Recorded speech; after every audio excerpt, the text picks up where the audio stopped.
Prepare to have your mind blown by the cosmic alchemy of ancient stars. In a groundbreaking discovery, scientists have found that ancient stars may have forged elements heavier than anything on Earth. Led by researchers from North Carolina State University, this study reveals that these super-heavy elements could have atomic masses over 260. Stars, our universe's elemental factories, create heavier elements through nuclear fusion. When they die, they scatter these elements across the cosmos, fueling the next generation of stars. But how heavy can an element really get? The study focused on the R process, which occurs in extreme environments like neutron star collisions.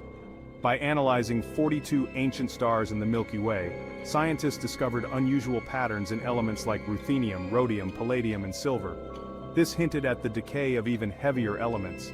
Imagine, elements far heavier than uranium or even lab-made oganesson existing out there in the cosmos.